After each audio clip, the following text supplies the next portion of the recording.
What's the purpose to make this video? सिर्फ एक purpose, सिर्फ और सिर्फ एक मकसद कि हम कुरान के इल्म की गहराई को समझ सके, वो rare, great and extremely precious knowledge जो अल्लाह ने कुरान की सूरत में हमें अता किया है।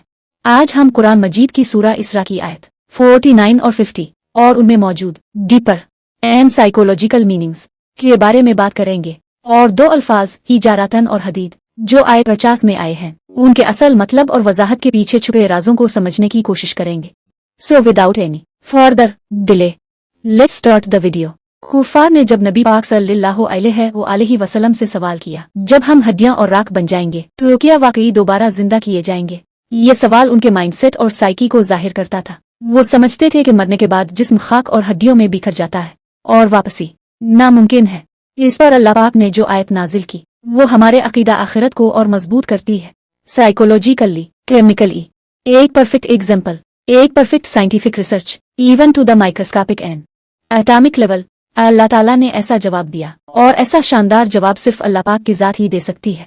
सूरा इसरा आयत 49 एंड 50 में अल्लाह ताला ने फरमाया, और वो कहते हैं, जब हम मरकर बोसीदा हड्डियां और राख बन जाएंगे क्या हम वाकई दोबारा उठाए जाएंगे? कह दो, हाँ तुम पत्थर बन जाओ या लोहा। अब सवाल यह है, अल्लाह ने पत्थर और लोहे का ही जिक्र क्यों किया? ब्रॉडन वे में तो इसका बहुत लंबा जवाब है जिस पर शॉर्टली भी कम अज कम 100 पेज तो लिखे ही जा सकते हैं, लेकिन टू द पॉइंट और प्रिसाइस रहते हुए हम सिर्फ हिजारतन और हदीद के पर्सपेक्टिव में ही समझने की कोशिश करेंगे। हिजारतन और हदीद यानी पत्थर और लोहे की मिसाल उस वक्त के लोगों के माइंडसेट और साइकी के लिहाज से परफेक्ट थी। उस वक्त के लोगों के नजदीक सबसे सख्त और नाकाबिले तस्खीर चीज यही दो थी, क्योंकि पत्थर कुदरती सख्ती की अलामत है।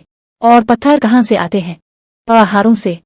और पहाड़ उस जमाने में ताकत और मजबूती की सबसे बड़ी अलामत थे। जंगों में पहाड़ स्ट्रेटेजिक अहमियत रखते थे और कले पहाड़ों पर ही बनाए जाते थे, जबकि आयरन उस वक्त की एक तरह से सुपर पावर था। जंगी हथियार जैसे लोहे की तलवारें, नेज़े और जरहें उस वक्त ताकत और जंगी बर्तरी की सबसे बड़ी अलामत थी। यानी उस जमाने के लोग पत्थर और लोहे की असल ताकत और सख्ती को अच्छी तरह से जानते थे। इसीलिए अल्लाह ने फरमाया, चाहे तुम पत्थर जैसे सख्त हो जाओ या आयरन जैसी मजबूत धात बन जाओ, अल्लाह की कुदरत फिर भी तुम्हें जिंदा करने पर कादिर है। पत्थर और लोहा दोनों ही बेजान हैं, ना डीएनए रखते हैं, ना जीन्स रखते भी हैं तो बस केमिकल कंपोजिशन, और वो भी इनऑर्गेनिक।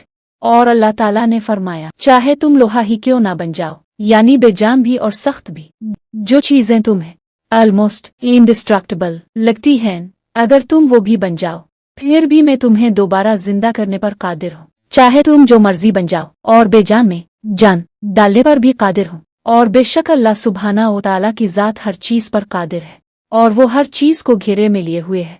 हर काम खा कैसा ही हो, अल्लाह के सिर्फ एक कौन कहते ही हो जाता है। लेकिन हिजारतन और हदीद का मतलब क्या सिर्फ महज पत्थर और लोहा या इनकी सख्ती तक ही महदूद है? जी नहीं, बात सिर्फ यहाँ खत्म नहीं होती। इनके फर्दर मीनिंग्स भी हैं जो नेक्स्ट वीडियोज में अनवेल होंगे। So stay tune for the next one. Enroll yourself and your kids in source code that lead you towards your source code.